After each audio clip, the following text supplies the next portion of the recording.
You want to take we us into kick the game? ourselves into. That's good, because I'm not quite sure how to put this thing down now. Yeah, I figured you'd have some trouble. So, Venny. I'm going to take out my microphone pack. Yep, there it goes.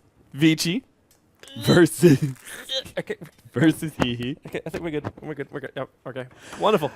And we're going to have ourselves some interesting picks. Because we have a Wisp Death Prophet as the first one, too, for hehe. It's new. It's unique. What is it's this? Something different. Different is certainly the go-to phrase here. I don't know. Death Prophet with, with a Wisp in general, like, we're not expecting this to actually be, I don't think, it's not a combo together. There's going to be a hero with the Wisp that is not Death Prophet. That being said, though, Wisp is good with Death Prophet because Death Prophet has a high amount of mobility with her natural high amount of movement speed. You increase that even further. She's going to be roaming around at max movement speed. Also, anything to make a Death Prophet tankier is good. And that's exactly what Wisp does with his overcharge ability. But at the same time, we're seeing most Death Prophets being rather self-sufficient these days. You're able to find enough farm in the earlier stages that you don't require a Wisp to be there. But I suppose at the same time, you can go, if things go wrong... Yeah. If you lose your Wisp hero, Wisp will actually still be able to fall back onto the Death Prophet and be able to help it out. So, Brewmaster, Skywrath Mage, ton of really good team fight for vVv in their first 2 pickups, and now they get Enigma on top of that. So, hey, this is team fight galore, man. Really long cooldowns, though. I'm like one of those guys in the chat. Smells like victory. Does it smell like victory? Maybe we'll sell that to Gigabyte. Hang on. 10 seconds remaining. There you go. The G1 Sniper Z97 smells like victory. 5 seconds remaining. That'll be brilliant. That'll be brilliant. Reserve time. It comes with its own little stick. And it tastes like cotton candy. Don't lick it, kids. Especially when plugged into a 1,000 watt power supply. This may be dangerous for your health. Don't try this at home, kids. That's great. What's that smell? Oh, that's just the motherboard overheating and little Timmy whose tongue is stuck. But why is the motherboard overheating? Well, it's going to say when you put liquid on electronics, it doesn't end well. You know, I cried one time when I first built my first ever computer. And I accidentally, like when you build a computer, you do not attach the motherboard directly to the side of the case. They give you these little golden feet that you put attached to the edge of the case. And then you screw the motherboard into these golden feet. So you actually don't have like a proper circuit going through your entire case. I failed to do that. I blew up my motherboard. I blew up my CPU, and I blew up my PSU. That was a very, very sad day. At least you weren't touching it at the time. Oh, no. What made it worse was the fact I didn't touch it. Like, all of a sudden we heard this bang. I'm like, oh, that didn't sound too good. Why would I want to turn it back on again? You turn it off, you turn it on, you turn it off, you turn it on, you turn it off. Okay, it's not fucking working anymore. All right. Just accept the fact and try and get it claimed on warranty. I don't know, sir. It just blew up. Reserve time. Good times. Good times. No, that was back in 2004. No, 2003 when I built my first ever computer. So you got the motherboard back, but did you get a... I got everything back. You got everything back? Everything Wow. back. Wow. I got even luckier with the graphics card because the graphics card blew up at 11 months in and had a 12-month warranty. The graphics card wasn't available anymore. I got the brand spanking new model. What? Toby! It, however, had a catch side to it. Work in the system. The graphics card required two 8 pins? 2 8 pins from the power supply, which my current power supply wouldn't give me. So I had to buy a whole fucking brand new power supply in order to use my new graphics card. I'm like, ah! Why can't good things just be simple? Good things, you blew up your motherboard. And you got whole new parts for free. And an upgrade to your graphics card. Hey, life is hard. Shucks. Life is hard, alright? Let's be, well, back to the game. Pugner, Earthshaker, Tinker, Enigma. We got huge amounts of counter push coming out from vVv. 10 seconds remaining. Coming out from either harassment in the lane from the Skywrath Mage, Midnight Pulse 5 combined up with seconds remaining. March of the Machines, and they've still got one extra hero to pick up, while hehe had themselves Pugner, Reserve Master of the Blaster. Then you got the Death Prophet to come in, like Master of all things dead, Shaker, Master of the heavy rock, Wisp. Master of rock and roll. Yep. Chevy doesn't have a roll ability. Else that'd be so much better. An amazing bed, I bet. Imagine if he echo slammed and he actually rolled at the same time. Technically, then it'll be a rock and roll. Earth Totem Stomp is actually him like doing like a backwards flip with his totem. It's just like rock and roll, man. It's a vertical roll, obviously not a horizontal one. I want to point out that this is going to be a Wisp paired up with the Death Prophet. Unless they run Pugna offlane. Hey, we saw it already once tonight. Yeah. Different team, but they could do it. It's But not that really I think was advisable. more like working the Pugna into your draft despite the lanes. No, but it still did work. I mean, it was still good. Don't And get me there's wrong. no it's reason just- why you can't run something even more aggressive. Like, if you want to... I'm not going to say a Radiant's team gyrocopter in this line because that doesn't really work as well. But if you ran Earthshaker, Wisp +1 on the off lane, you can run an aggro tri-lane. Leave Pugner on the safe lane. Who's he going up against? We actually don't know. It should be Tinker up against Death Prophet in middle lane, so kind of even Stevens a little bit there. 10 seconds Battle for CS remaining. for the win. It should, in fact, be a Brewmaster off lane. 5 Unless seconds Tinker's running in remaining. safe lane here. So if it's a Brewmaster off lane, you'd be happy to have Pugner going one-on-one with the Brew. Dire team Yeah, this pick. is interesting on both sides. Exactly what's this is. Yeah. Shut up, Nahaz. Very We're atypical. analyzing the draft. We got to it, man. We get to it eventually. Sorry, he's just flaming us in the chat. This guy's meant to be on our side, dude. Honorary moderator, wonderful stats man. You mean the guy we didn't get into the games? Hey, he has my Skype. That's right, Nahaz. We don't contact you. Hang you on. contact us. Technically, I remember I had this conversation with 5 Nahaz previously, seconds remaining. and that's the reason why now he's part of all conferences which give out passwords that I am Reserve time. involved in. Okay. All right, so we get ourselves a Wraith Team King. pick. So this pushes into a support Wraith King. It won't be a support Brewmaster. There will be a support Wraith King. No, core Wraith King. Support Skywrath to go with the Enigma. Back on track. And we get a Treant Protector. So this leaves Brewmaster as our offlane. Still, Treant Protector is going to Is that a be. core, yes? I think it would more likely to be a core Treant Protector. I think you'll get I would more agree with value. you until recent TI4. Yeah, I know. Then, but, then Koifer has kind of like changed the entire world. I think you get more value out of the Treant Protector here if he gets really early levels because you have two very, very squishy intelligence pushers, both who could severely benefit off of being able to get some living armor in there. I'm sorry. I think you're like actively trying to steer us off track now, Toby. Yes. Toby's like pointing at things on his other monitor, trying to distract me while I'm talking. Sorry, I kind of want to like even just show this right now on the live stream because it's so amazing. Like Twitch chat will also be visible for the 5 moment. seconds But check out our dashboard. But check out the pause screen. Just the pause screen. That's all we're really looking at here. It's just classic. That's That's- Toby that's telling you to where buy I- your G1 Sniper Z97 because it That's where tastes like cotton candy. that's where I stopped Prepare it. for No, battle. you say cotton candy, dude. Personally, I'm not a fan of cotton candy. Really? Yeah, Too sweet? It really is. Like a sweet tooth only lasts for so long, man. I can't take it. All right, so we are correct on our lanes. Enigma may attempt to do some ancient shenanigans, but I doubt it. I don't feel it's worth it for you. Are you talking like on the Mid-tinker? bottom lane? He's got 4 clarities and 2 sentries, so more than likely he is definitely going to focus on his own jungle. I would have expected a one-position Pugna over a one-position Death Prophet, but honestly, you can just go back and forth. It doesn't really matter one way or the other. I'm waiting for the 1-position Wisp, and then if it's successful, The mid-wisp, Dagon first. well, he's only got 1 tango right now, so we're obviously rushing a bottle. Yeah. It's even a shared tango at that. So dual lanes. But and it's something actually that Dendy was saying was a really, really good thing to run in middle lane. Like he was really trying to pimp the fact that you could run Wisp as a solo mid because the damage output in the early levels is really quite high. You just have to have really good, forgive me, ball control.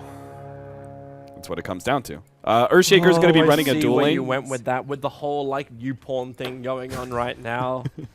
Sorry, for people that don't know, I should really explain that without just randomly mentioning something like that. Now we know what Toby so, and Cap so do if you're in currently between tuning time. in on our YouTube channel, this is still clean and wholesome for the whole family. Oh, wow. Noda, you're in trouble. This isn't so wholesome, man. This is Skywrath, mate. This is Matt Damon getting beaten down. And they need one more attack. One more attack. Yes! There it is. He got him. So an Invis Stream Protector came up with the Invis rune. They went Leech Seed, Tether up, and First Blood is now spilt. And they're going to move in even deeper with Aggressive Observer Wards to make Enigma's life a living hell. Yeah, but back to the explaining of the whole pornography thing. Not a phrase I think I have ever had to say during my casting career. But yes, recently YouPorn was saying they're either going to pick up a League of Legends team or a Dota 2 team. So this is where the whole conversation did begin with that one. And it's currently, I don't know if we can take it as a serious conversation going on in the Dota 2 community right now, but I think it's more of a tomfoolery kind of, like, I poke you, you poke me joke. Sure. Toby, you poke whatever you want there, buddy. But it gave us some good entertainment value. Yes, while we were waiting. These lanes are completely switched up. Okay, we got Wisp and Treant Protector being a bit of a pain in the ass to Enigma, who is currently sitting as a very rare thing, 1 minute and a half in with no experience. And even Skywrath just had to split his experience with the two heroes as they moved over. But there's Crobulus. We've got the Death Prophet going up against the Brewmaster. There's a Brewmaster off lane, as well as a Death Prophet safe lane. And Pugna is slowly and surely beating the living crap out of this Tinker, who's desperately trying to reach a bottle. But Pugna keeps spamming him out and has his own bottle already on the way. Yeah, I really expected actually dual lanes with the Wisp sitting, middle on the Pugna, so they could spam out a whole bunch of Nether Blasts, and dual lanes at the top lane with the Treant Protector being the farmer and the Earthshaker babysitting him and also doing some blocks. But I mean, I suppose this is one way to make sure an Enigma never gets any farm. Hilarious thing is, Enigma's actually giving more farm now over the Treant Protector because he's farming up the conversions. Yeah. So Enigma is actually, yeah, they're both level 2. They're both level 2, but look at the build coming out here from the Wisp. He's actually not even going in for the balls, which I thought is what he would do, because it's a nice zoning ability. But he's gone Tether and Overcharge.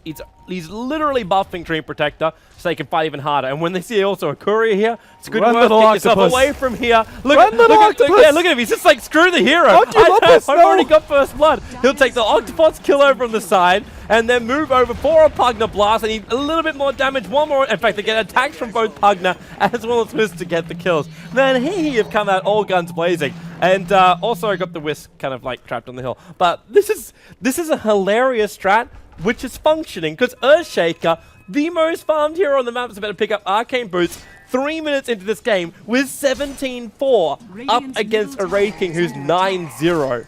And they might just be able to catch out the Brewmaster too. They've got him. With Leech Seed, they slow him down already. The Treant Protector just gets in front of him and then just beats the crap out of him. And Krob already let off his extra damage. So you don't have enough damage. He had still six stick charges up his sleeve as well. Say that 5 times fast, because I couldn't say it once. Yeah, this is certainly a very interesting strat. You kind of expected like the Treant Protector, because he got like early Stout Shield. I thought that meant he was going to be the off lane, but it actually meant that the Stout Shield allows him to be able to farm up Enigma Eidolons without taking any damage whatsoever, especially when they're only level 1. So Thompson, he's sitting at level 3 right now, 4 minutes in. That is very far behind for an Enigma. And Tinker is about to get dove. Yep, in they jump. There's no Decrepify level though. He's actually put 2 points up in the Nether Ward. And put the 3 points up in Blast. Now, they just need 2 more right-click attacks, and yeah, it's actually hilarious, because the base damage of Pugna is just so high. When you give him the movement speed, look, they're going to farm up conversions again. This is actually, okay, the conversions are focusing the Treant Protector, but Wisp takes some damage, triggers off the bottle, and they actually take out every single one of these, every single one of these conversions now. I had to wait for the Look at Wisp on the net worth. You don't look at the net worth 4.5 minutes in. He's sitting at second. 2,000 gold already. Dude, it's Mr. Tranquil Boots and Bottle. Like, Enigma and Tinker are actively trying to push them back out of their own jungle. They've committed 4 heroes for the 2 roaming supports. And where is the Earthshaker? Okay, he's coming up. And, okay, regeneration rune coming into the Wisp. How hard is life getting for you? And you would never have thought when you're looking at this draft coming out from hehe that your life would be just so difficult. Yeah, not this early on. You expected about like 15 minutes in when the Pugna and Death Prophet pushes start taking all your towers, but they're having issues with just the laning phase. Yep. This is going to get really bad really fast. Okay, Cap, can this actually be classed as a legit strat? Like, if you tried to run this strat, imagine EG going up against Newbie. Could one of these 2 teams run this strat and be successful? Well, I was going to say that there's a reason Evil Geniuses had so much success with the Treant Protector Wisp combinations because it's... They're smoke ganking. Yeah. They need to wait for him to come a little bit Smoke closer. gank They're up. Look at the overcharge. It's just like a regeneration rune. Up comes Body the block mana, living armor. They might be able to body block and bring down the Treant Protector, but at the same time, well, they get 1 kill for 4 heroes again being committed. Niha's dropped the ball there. He ended up, he didn't get in much overcharge, and he didn't have his overcharge on at a certain point. He could have healed up the Treant Protector a lot more. But still, very successful roaming duo there.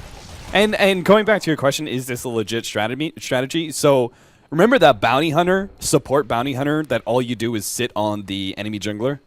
Yep. That was not a great strategy, but it was a legitimate strategy at one point. And think of this in the same light, where you're just committing your 2 supports to shutting down the enemy supports. I don't think you would have nearly the same amount of success, but you could actually say that if you're going up against a real team, you would still be able to shut down the enemy supports. You would keep yourself highly underleveled, but you would be able to shut down the enemy jungler and probably the enemy support as well. Wisper's now in the bottom lane. He's teaming up with Blue Banana, giving him all of his mana back again. And in range for another Crypt Swarm. The Whisperers didn't do enough damage though to bring down the Brewmaster, but they force him back in range of his own tier 1 tower. And with a Krob ulti now, enough mana. He's up at level 6, maybe waiting for level 7. Okay, maybe he won't. He can trigger the Krob ulti. And again, we're moving him. This time it's Earthshaker. Fire's moving over from the side with the Treant Protector. There's just so much mana and regeneration coming into these lineups. It's just, and just hehe. They're so difficult to hold them off. And like, what do you got coming back for you? Like Tinker, you look for Mr. BTs and everything else, but it just doesn't exist. Look at this. Look at this defensive ward they're throwing down. They're going to be able to catch out Chips? Yep, they should be able to bring him down. And then again, Tinker's not close living enough. armor, and now he turns in. Where's the Decrepify? If they Decrepify right now over on the Skywrath Mage with 1 blast, he would get a kill. But living armor and Leech Seed keeps him back. They turn back in towards middle lane. And there's your blast and attack, and Pug now has 1,460 gold this early on. And Blue Banana with his ultimate is forcing out the bottom tower. Yeah, this is going to be like a 10-minute Blink Dagger if they manage to take another tower like this. This is insanely fast farm for an Earthshaker. Mana Boots plus Blink Dagger. You're going to have 2 supports who are really underleveled, but they've shut down the Skywrath as well as the Enigma, so it's a trade-off in that regard. These pushers are going to be unstoppable with very, very underleveled supports on the enemy side who don't have any spamming abilities anyway to be able to force the team back. All they have is teamfight initiation, and that comes from the Brewmaster and the Enigma. Yep. Treant Protector's back up on the top lane. He's still only level 3. Shame.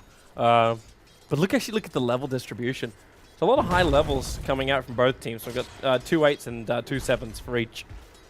So together they can make a full house. Skywrath Mage, though, with this level 3, trying to go on this bottom lane, and they can do so. Even if Brewmaster has to commit the split, they're going to guarantee themselves the kill. In fact, he will commit the split here, and that means Death Prophet, well, there's a TP coming in, and Death Prophet, wow, she moves fast with those phase boots. Going to outrun the Fire Bruling, not going to be possible. And Treant Protector cannot help him enough. In fact, now Treant Protector's in more trouble. Being sealed up, the Brewmaster Ultimate is wearing off. You see him moving forward, looking for an opening, but not going to find one. But they bring down the tier 1 tower hehe on the top lane. So even if they do lose the Death Prophet at the bottom lane, they're still finding a trade-off. Yeah, so even if vVv were on even ground with hehe, which they obviously aren't, they severely lost the laning phase, but even if they were on even ground, the biggest problem would be is that even if they could win some team fights, hehe's pushes are going to come so early, their death timer is going to be very low. Even if vV win a team fight, hehe just group up and go again. And this time around, they won't have Black Hole, or they won't have the Wraith King ultimate. There are a lot of really long cooldowns on these ultimates on the side of vVv. Mistakes made by hehe just then, mainly by Chips.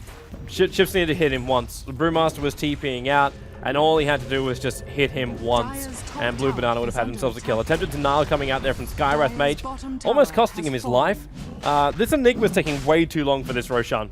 Way too long. He can't do this. He will just end up feeding if he does do so. Yeah, he really needs to wait till level 4 demonic conversions if he was going to try and sneak it in. It's not a bad idea to try and get yourself back into the game, but level 3 conversions will just take way too long. And you have to have a proper set of regen in order to... You have to actually use your hero to tank up Roshan. 10-minute Blink Dagger is up. This means they're going to burn the Wraith King ultimate right now. I don't think that's really what Earthshaker wants to use his first Blink Dagger for, but I also don't feel he has another choice. He'll give the mana back over to HWA right now, so they can keep forcing out the top lane. Actually, Blue Banana's going to come in too, so maybe they can force a team fight. But just to blink into a Totem Stomp, okay, he just fishes to start with, and he keeps the Blink Dagger a secret. Okay, now no longer a secret.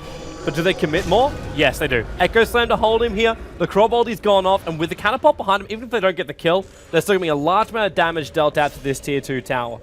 With more support coming up as well from Neos, he'll make sure the Fire back up to full life and health again while they bring down this tower. Yeah, even when hehe makes some mistakes, and we've definitely seen them making a couple of mistakes there, one on the Wraith King, they could have managed their mana much better to be able to ensure that actual second kill onto Wraith King, but that's just not happening. And even though they're making those kind of mistakes, they're so far ahead, it doesn't matter. Thompson's attempting this Roshan again.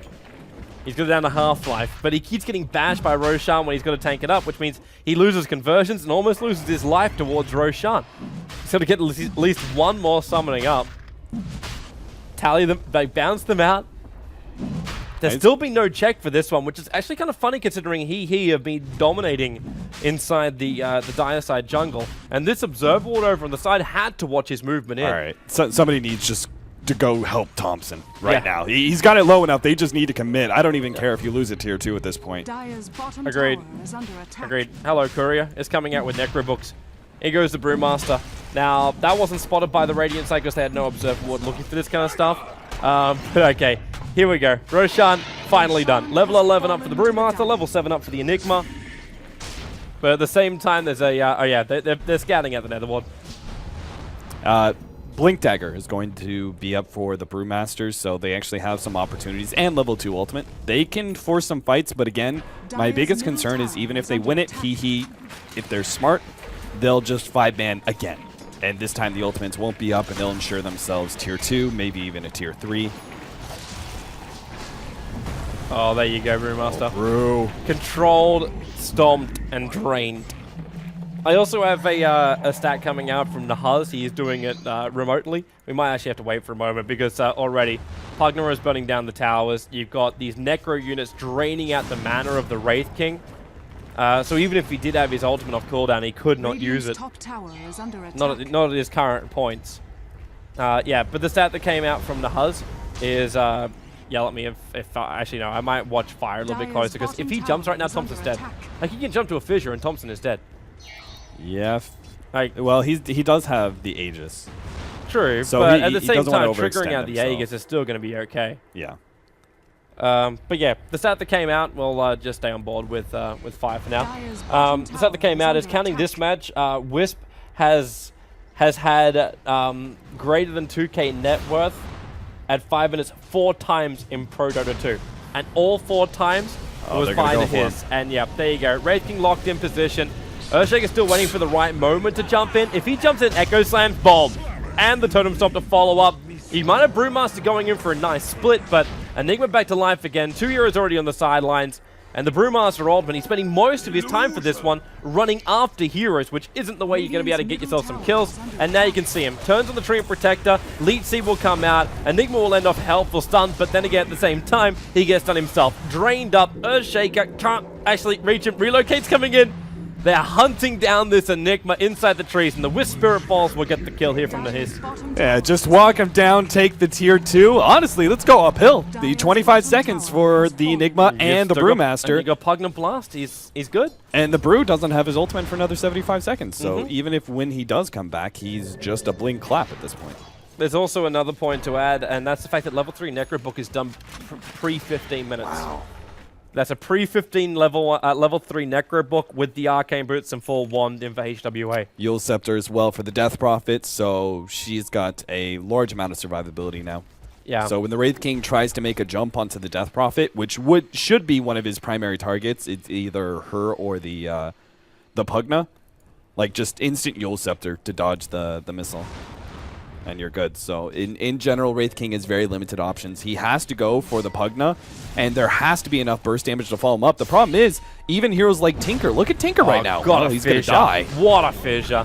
He knew the maximum range of that one, clipped him on the edge of it, and then a follow blink into a Totem Stomp, and they got themselves a quick kill. And the prep was already going out from here. Hiding that Nether Ward inside the tree line.